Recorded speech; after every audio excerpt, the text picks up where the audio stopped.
When I heard this was a discussion about vulnerability in the arts, that's right up my alley. That's where I think it's very powerful.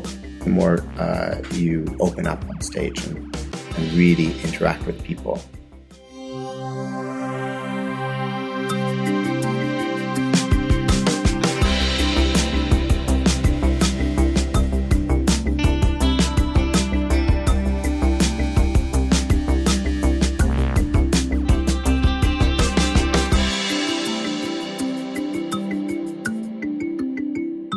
Thank you so much, Joe, for making time to talk with me today. You're welcome, Sarah. No, I appreciate it. And I was actually thinking about the fact that not only would you be the first clown I would speak to for the podcast, I actually think you might be the first clown I've ever spoken to in my life, which is, I don't know if that's because clowns are rare or because I have not been I've not had the opportunity to do that. Or no one tells you that they're actually clowns. Incognito.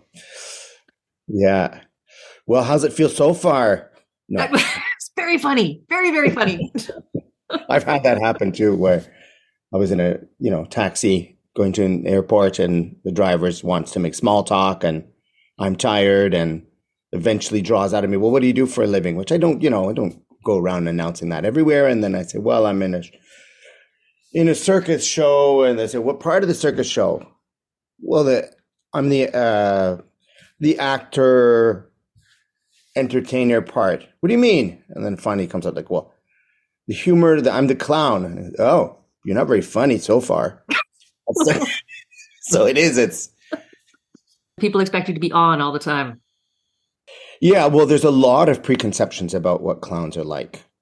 There's a lot of cliches around that, and some are true, some are not true. But I mean, it's a very personal thing, but clowns are happy on stage and crying all the time off stage, or, there's all sorts of cliches that people have about clowns. The fear of clowns, which why did I bring it up? I hate bringing that up. It's ruining our whole business. What would you say? What does it mean to be a clown? Well, I think it's to professionally be the human being on stage. And, it's to be a comedian. And I think more particularly you're doing character comedy versus verbal comedy. You can do many things to make people laugh. I personally do rely more on character comedy. So not only what I'm saying and doing is funny, but my personality that I'm using, my behavior, I'm exaggerating aspects of myself. And I think clown is really somebody who is a faulted character, is not as clever, and goes through difficulties and accidents and all sorts of sort of emotional roller coasters on stage so that people can have someone live it for them and go, I know that feeling. And I would have never done what he just did. That just made it worse, or whatever. So it's a cathartic experience, definitely, for people.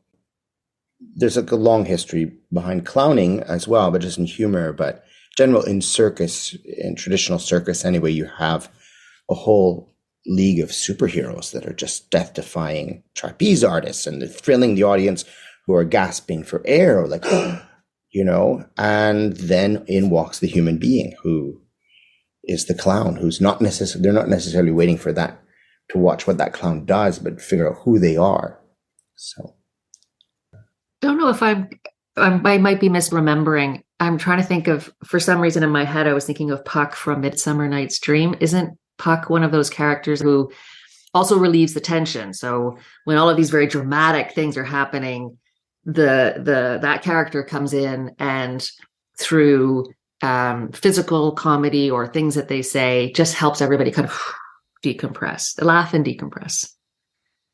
Well, yeah, I think that a lot of comedy is based on breaking tension too. Tension that comes from fear or from, and sometimes in comedy, I like to create tension so that I can just break it afterwards. But, and I think that's sort of, there's something about the trickster, which is, someone who traditionally in certain indigenous cultures and as for sure, but also somebody who breaks rules, somebody who pokes a finger in a fault in society, to change, reverses things, puts them in an upside down sense, so that people awaken actually when they're around a trickster. There's something really that's proven to be healing. Laughter is completely necessary in healing. So you need somebody in the culture to do that. In your own family, you need that. Yeah. What made you decide to perform as a clown? As a clown, I was already performing from a very young age in theater. That was something that growing up in Ontario in a family of 5, I had 3 older brothers, and my mother said, when I was about 6, 7, she said, "You don't want to do hockey, do you?"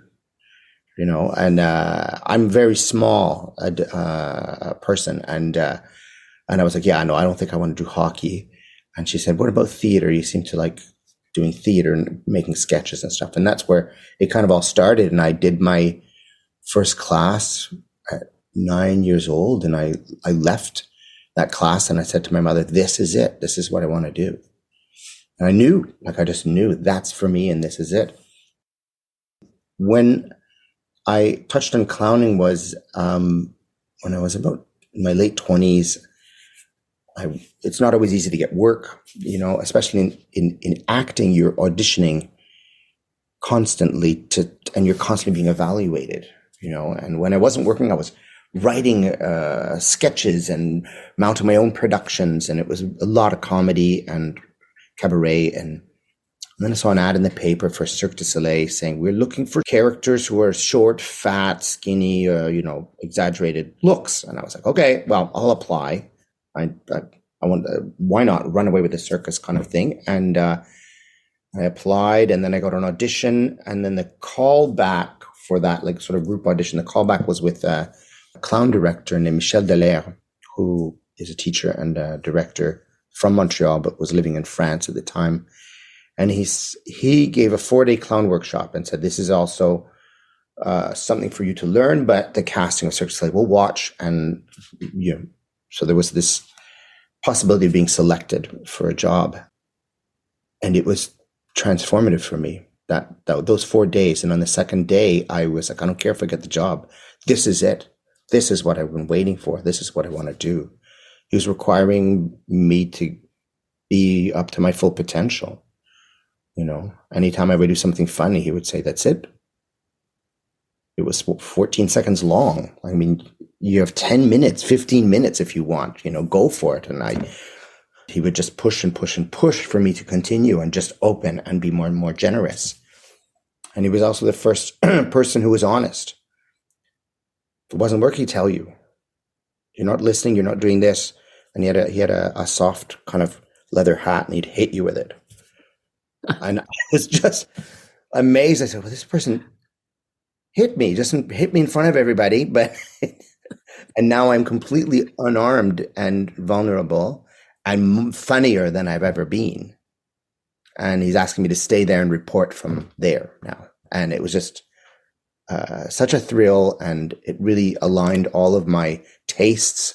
And suddenly my small size, for example, which was getting in the way of my acting career, was now a complete perfect fit for clowning.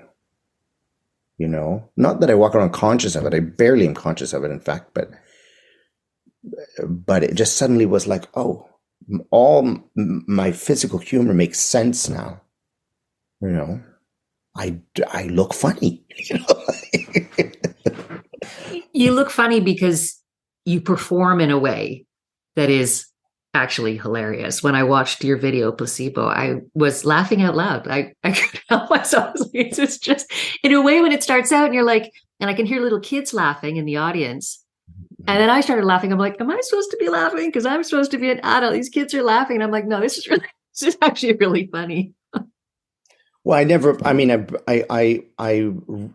so far, I rarely write for kids. I mean, there's a big association that clown, in North America anyway, clown equals children's entertainment. And that's just not true. I mean, what's funny is funny. And, certain references, I work a lot with a lot of references that kids don't get.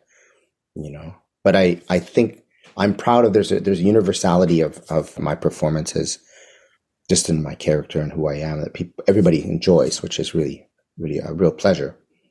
No, you're absolutely right. And I misspoke. I thought I heard kids laugh. Not that there was a show for kids, but I internalized that. And I was like, Sarah, you're supposed to be laughing. And I'm like, Well, yes, it's okay. Little clowns are for everybody. but what's good about the kids in that show or any other show, they're often the first ones to tell the truth about, if I have an accident or something, the character has an accident on stage, which is not the same thing. If I have an accident or the character has an accident on stage, the kids will be the first ones to go, ha, you messed up, like they give permission to everybody else to join in and it's okay to laugh at it, and laughter is contagious. So. But I don't know if you continue to do for the clown performance, writing, directing, as well as performing and teaching, I think. Mm-hmm. So of those many hats, which one do you prefer, would you say, the most, and why? Performing. It's a thrill to perform, and the interaction with the audience is really, really rewarding. In some psychoanalytical way, I get value from being on stage. I get esteem and value from doing my craft well and having people appreciate it. So when you're directing, it's very rewarding to have a vision or clarity of vision and enable people to, with your good communication, enable people to be supported by your vision and to be there at their best, but it's a bit of a thankless job. So, but that's rewarding to see something like that happen. And teaching is rewarding on a couple, or I enjoy it on a couple of levels where you're opening doors for people like Michel Dallaire had opened for me. Really, really doesn't happen with everybody. I try to support everybody, but certain people go, that was nice. Learned a bit of that. And other people say, that's for me. That's happened a couple of times. Also, it's a very big challenge for me to iterate clearly my process to people, or what can lead them to, I would say opening up and taking risks and saying it's worth it, Do you have a soft hat? No. I think there's only one exercise left where I use my winter scarf, but I don't hit anybody. It's like, clowns are lower status characters generally. To put yourself in charge and have authority over some of them really gets them to open up. But I mean, it's all a game, and I've never used it. So. So what are some of the things you would do to get somebody to open up? Well, there's some very simple exercises that are, the simpler they are, somehow the most challenging. What I'm just doing now in class is I ask the students to really make an entrance on stage alone and just do one thing at a time, which is very challenging for us in life, but really give everything you do, think, and feel its own place. So, and that makes you look stupid. Don't act stupid, don't act silly, but if you really take the time to say, I gotta take a breath, what's my next move? I'm gonna take a step. Which foot? I took one step. I feel accomplished, actually, after taking that one step, and sharing that emotion afterward. Turn to the audience. What do you feel? Oh, I feel terrified now. Look at them, or whatever the reaction is. But giving what step by step value to each of those steps and not racing on, and makes them open up automatically. And clowns are not efficient people or successes, and they're not good at results. Their talent is journey and process. And that's where it is. So suddenly you might be trying to get on stage to perform, but an audience member distracts you, a feeling makes you move differently, makes something fall over because you're nervous. And then point A to point B takes much longer than a normal civilized human being. It almost sounds a bit like presence and slowing down your whole internal process so that you're taking every single thing that you do into account, instead of just for us in every day where we're rushing around thinking about a million different things, doing a million different things, really not doing any of them very well, probably in the scheme of things. But I just love that idea in general of slowing down and noticing what you're Mhm. doing, What you're and feeling. what you're feeling. Absolutely, what you're feeling, and that could be funny. It's like that's the icing. If that's funny. Well, there's a lot of people because it's very, like I said, there's many ways that people, for comedy to happen, but that one is just you're laughing at the sensitivity of somebody. It's a real act of empathy, and to see someone take the direct contact we have in clown, it doesn't happen in every theater production or every stage production, and that's really thrilling to look everybody in the eye and really say this is together. We're in the same room, and that's rewarding for them to be recognized. And there's a conversation happening, and that takes time. You have to really be present for that. You can't be wandering in your mind. You have to be present for that kind of relationship. I'm just imagining in my head that when somebody wants to be a performer on stage, like you or any of your students, in my head, I do automatically assume that they are not nervous. They are people who are just looking for that opportunity to step out on stage and have everybody see them and what they're doing. And that's probably not entirely true, is it? No, No. no. We need a certain amount of nervous energy and adrenaline to activate our full potential, or activate, just the energy it takes to perform. But it is the biggest challenge is the doubt. I'm better at it, I think now, but it's constant struggle where I go, oh my gosh, what am I thinking? Why would I've got nothing, I've got a few behavioral jokes and I fall down a couple of times. What am I doing? What am I thinking? It's just, how is it, that kind of conversation can overcome you if you want. But I constantly say to myself, I've been doing this for a long time. It'll work out again. Maybe. Most of the time it does. There's been a couple of times it didn't work out. It flopped, so. You mentioned before too, like sometimes things will work out a bit differently. You might knock something over you didn't mean to, or do some other thing, or maybe Mhm. feel something you didn't expect. So is every performance, how much do you script it? Because it doesn't come across as scripted, physically scripted, because you do more physical comedy. How much planning do you do? A great deal. A great deal of planning and rehearsal. And but you have this opening that it can evolve at any time, thanks to an audience reaction. Or there's sometimes I just go, basically all the timing of my humor and all my actions and my texts are based on the timing of that evening, the way the audience takes it. But there's sometimes that, a couple of my acts I've been doing for many, many years, and then I'll just one night have a little voice in my head said, hey, you should do that now. And every time I follow that voice immediately, it's a huge laugh. It's if I doubt it and go, oh, maybe not. Well, I should have gone right away. Anyway, and anytime I do that, I'll go, I've been doing that act forever. Why didn't I think of that before? But that's, every clown is different. I'm fairly methodical, but love improvisation. So I'm nervous and I want to support myself with as much structure as I can, but I want to be able to be live when I want to.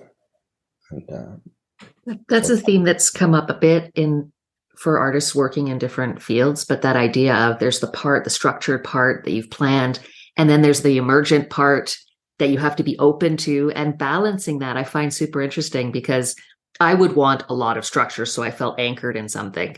But if you get too anchored, your little voice you don't hear saying, why don't you do this instead of that? Having done it the same way for X performances, suddenly you're going to try something new. That's pretty scary because you don't know what the reaction is going to be. nope. But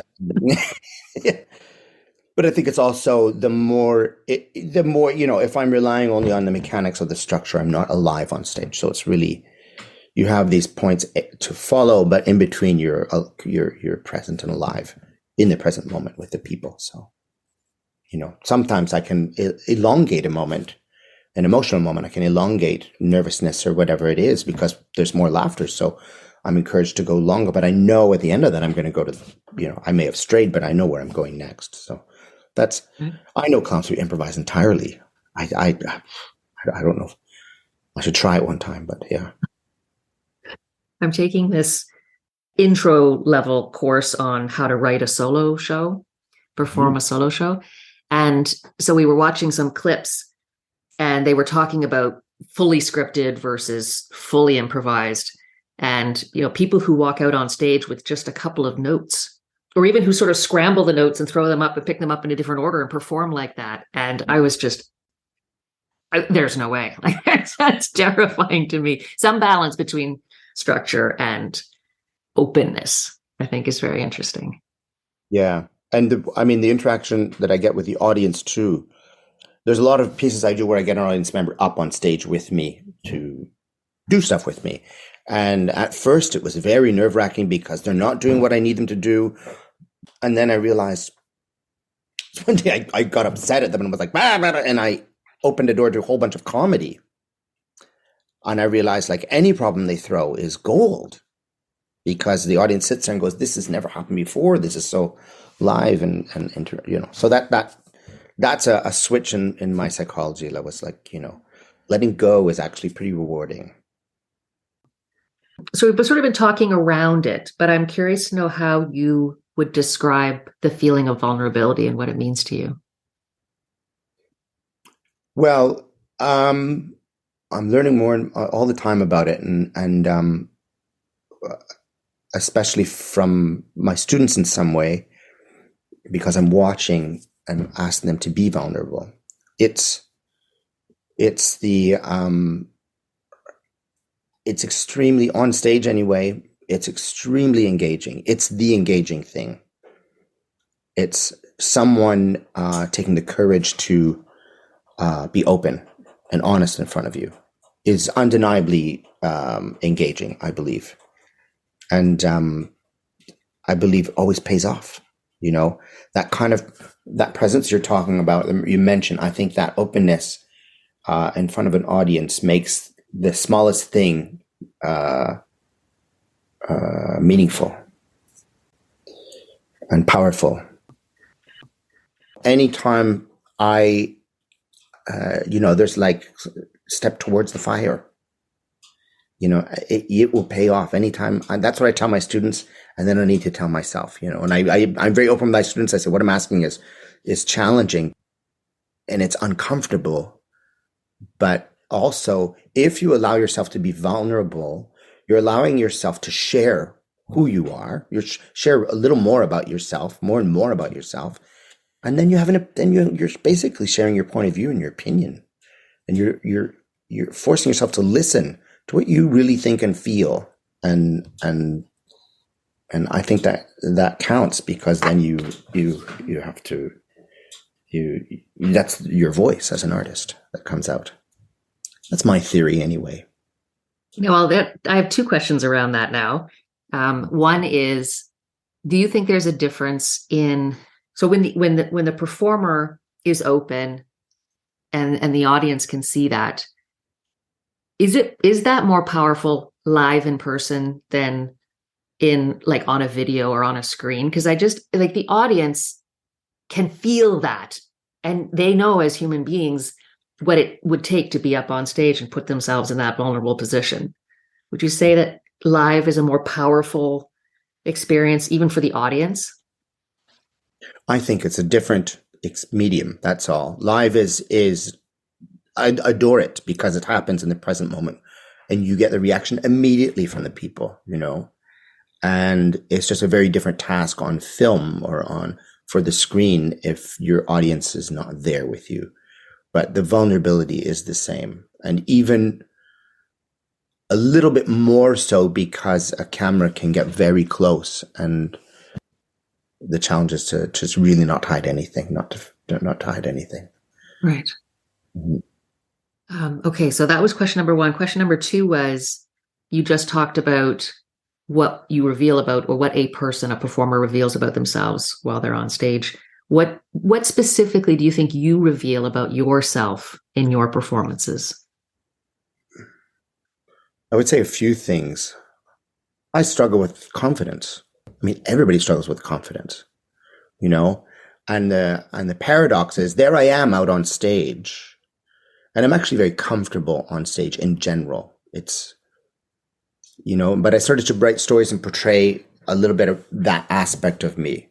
Placebo especially, where I worked basically on a character who does not fit in his workplace, is underconfident and really dreams of being more than that, and dreams of being a strong male figure who does karate. He never does karate, but he tries to break plastic cups and stuff. And so it's really someone who's struggling to really take on who they really are and be that person. And I just I chose that, and I relate to that because I'm exaggerating something about myself. On stage, in the theater world, I feel more comfortable. In the real world, I feel it's a challenge to be accepted. I don't feel confident. I feel shy. My size, I'm just my shy personality, So I chose to use that struggle in a character on stage. What was the question? I don't remember. What you reveal about yourself personally, particularly you on stage. Yeah, I would say that's the big one. That was the big one. And, it's required me to accept more and more of myself to be able to play with myself. One of the most poignant moments in Placebo, I think, for me anyway, is when your hairpiece would flip over. And I look back and you're like, he doesn't need the hairpiece, but he feels in his head that he doesn't need it. And so that was one of the moments that was so touching. I'm sure that, for many in your audience. But as I'm laughing, I saw that and I stopped laughing. Because it's like funny, not funny, though. Because now all of a sudden I feel like, he doesn't need that, but he feels he needs that. And that was very touching for me. That's my dad. My dad had that comb over. So I feel that character is a little bit my dad. Yeah. I mean, his closest friend that the audience ever sees is his plant that he has next to his desk, which he has a very strong relationship with, and the only person who understands him is this plant, this fern. And, so yeah, and the hair, yeah, that's the insecurity. Like I still have some left, and I still have hair. One other thing I just wanted to ask you was, looking back on your career so far, what do you think was the biggest risk that you've taken as either a performer or writer or director? There was a couple of physical risks I took where I flew down in an acrobatic tissue from the top of Cirque du Soleil's tent, and I was afraid of heights. I mean, I don't know if that's the real risk you're talking about. I was in a knife throwing act once. You have to trust your knife thrower for that. Like, okay, we'll do some choreography. Then Joe will stand against the wall. The knife throwing act will happen. And I'm like, wait, time out. What are you talking about? And the show was opening that night. And he's like, well, it's going to be fine. He's a professional. And I just decided to go fight it, or I'll do it. You live once. And maybe this is it, but it was very safe. But the riskiest thing, I don't know. I think they're all in some way risky, but I don't know. The first time I did my King Kong act might have been one of the first risks. I'd done it as a sketch for friends in my own house, and then in a little cabaret, and then I got called by a really big show, like audience of 2,500 people in a circus tent, and they said, "You have an act?" And I gave them a video, a very rudimentary video, and didn't expect, and they were like, "That's great, come on down and do the show." And I suddenly had to do this sketch where I take my clothes off in front of 2,500 people, and I think the risk in clowning anyway, and probably comedy in general, is nothing really works perfectly right away. Like you have to keep slugging it out, and there's highs and lows. A friend of mine calls it the tunnel. You got to get through the tunnel, and then your material gets pretty much solid, or fairly solid. You're looking for predictability in some way, but Yeah, That's the thing about process, like live process, that I find so amazing is that everybody, well, not everybody else, anybody who does any work that's more private in the beginning, they go through those iterations, but it's personal, or they have maybe somebody looking at it with them, or they expose it to a few people. But you, for the first time, will go out on stage in front of 2,500 people and try it. And that's your iteration number one. And you go through that process. That's astounding. it was a bit early to do that, but that that's show business in circus. I mean, that's a thrill of it too. I remember there was, I mean, I was sort of feeling more confident at that point, but there was an injury, and these Chinese acrobats were being dragons on stage, and one of them had an injury, couldn't go on. Like, what do we do? And I was like, we're going to go out in the dragon costume. What are you going to do? We'll figure it out. And that kind of open improv is thrilling. But the risk level is just a real flash. It wasn't to go out there and do a number. I don't know what. I think I would say one of the most challenging, most vulnerable moments was when I flopped. There's a few times that I've flopped. When I flopped as a soloist in a show, and I was booked for 5 performances, and it didn't work. I got like 0 laughs. And then I had to go out the next night. That was, I would say, didn't sleep at all at night. I was in Europe, so with time change, I called my brother, my mother, my father, my whoever would, and go, God, what am I doing here? I should just be a barber somewhere in a quiet corner of a small town and not do this, It eventually got better, but I just had to change the act to suit the audience I was in front of. I had to improve it. And my method was also to take it easy on myself. I was like, you're going to go tomorrow and it's not going to work, but you'll survive it. And it'll get a little bit better and a little bit better. And I if it ever happens again and I flop, it really hurts and really is embarrassing. But that's what I started. That's my first approach. Is like, you're going to go out there again and you're going to take it easy on yourself. It's not going to work right away, but it'll get better. And that seems to work for me. I think that's there's a lot of people who try comedy and then just never go back because it hurts when they flop, but I think if you can go back, it's important. That's amazing. Flopping in public is even, I mean, just flopping in general is difficult for people to get over, but flopping in front of an audience and going back the next day is pretty amazing. Yeah, I tried to compare with a trapeze artist, because that's something there's in circus. Nobody goes around telling trapeze artists, "Hey, you should try this." No, but comedians, they tell everybody thinks they can do it. Everybody says, "Yeah, one time I made a joke in my kitchen. You should try it." It's just. So I remember one time I had a kind of a flop event where not much reactions or very low reactions. And a trapeze artist going, "Ooh, it's weird. What went wrong?" or something. And I was like, I don't want to talk about it. And I just turned to him and said, "Have you ever fallen off your trapeze?" He's like, "Yes." I'm like, "I just fell off my trapeze, okay?" that's what happened. So, yeah. Yeah.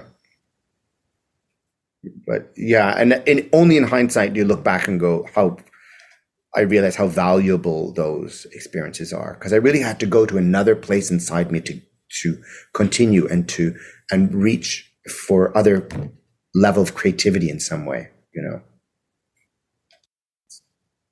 I guess valuable in the sense of your performance, but also valuable for yourself as a person to be able to say, I got through that. I did that, and I could do that again. And if it happens to me again, I know I can get through that again. Yes. That's what I tell myself. Yes. Yeah. But it's also like the act of being an artist, I think, is somehow listening to an inner voice and responding to that inner voice. And I think in those difficult moments, everything I thought would work didn't. And so I've only got the inner voice left to go, what do you really want to do? What do you really want to say? What do you really want to do? And then I found the times I really responded to that voice that created ideas versus the brain. But anyway, that's a longer discussion. But, I'm just curious when you learned how to trust that inner voice. If there was a period where because it sounded like you started performing very young. So I don't know if when you were very young, did you just learn to trust that? Because when you were younger, sometimes it's a little bit easier. You have less fear of flopping, maybe. Yeah, I think, well, so, yeah, I think solo clowning is a little more nerve wracking than being in a play. But I don't know. I think that it comes out in playfulness. When you're playful and you're having fun in comedy anyway, it sort of flows out of you. That happens automatically. You don't ask any questions anymore. You're not overthinking anymore. You're just having fun, and it comes out of pleasure. That's one thing. But I remember also when I was early in my clowning career, I was in a troupe of 5, and we were out there playing. And it was my first time. Yeah, my first time clowning was Cirque du Soleil on a big stage. And one of the clowns I worked with was very difficult and a disagreeable person, I would say, but knowledgeable. And and he would just constantly, after every show, would go, "Hey, actor, you're acting like a clown," like this kind of comment where you're not yet doing it. And I was just frustrated by that. And then there was one show where I just explained it. It was like I was genuinely having fun. And he said, now you're getting it. So passing from playing like somebody having fun and really just having a blast out there. It sounds, again, a little bit like that idea of presence. So if you forget that you're playing a role and you just do and be and feel on the stage, that comes through. That's transition from actor to, I think, performer, some kind of clown. A stand-up comic is playing a role in some way, but I don't think that they consider themselves, actors on that small stage. But I think there's parallels everywhere. But I keep asking questions about it because I have probably 2 huge fears in my life, and one is snakes, terrified of snakes, and of being on stage live, and the level of preparation versus the level of openness to let things emerge just feels like the most massive risk to me. And so the fact that you do that in your profession daily is I'm so admiring of that. I don't think I have a choice. I don't think there's much other things I can do doing all the time that, Yeah. And it's a gas. It's really, yeah. The last question really I have is, what were you thinking when I originally asked you if you would be open to doing this podcast with me? Is there anything that you thought about in preparation for it that we haven't talked about? Self-promotion. Okay. Let's quickly talk about the era we're in. As becoming, it's really well. I've had producers say to me, "You really need to do more social media, Joe," because they take that into consideration when casting now, because you're bringing audience members and it's free publicity for them. So we're all now, fueling these platforms. We're creating the content. They're making the money off of it. And it's time consuming, and it's against my nature as a shy person. I don't like to toot my own horn. I don't like, I feel the more I say about myself, the more they're expecting of me to come through on these promises I'm making. What a great person I am. And then I've done it when I have a show. I've done, social media campaign, and a colleague who does it was like, "Well, you can't just advertise your show." I'm like, "What do you mean?" "No, you have to tell them things about yourself. You have to show yourself cooking breakfast. You have to do little, so that they get attached to you, and you have to do this daily, or the machine doesn't publicize you anymore, and you have to pay them." And I'm just like, this is terrible. And there's people who used to have jobs doing this, and now I have to do it. Anyway, it does mean that's to no end. I want to see you cook breakfast. Okay. Just one shot. Okay. Right. Cereal, bowl, cereal.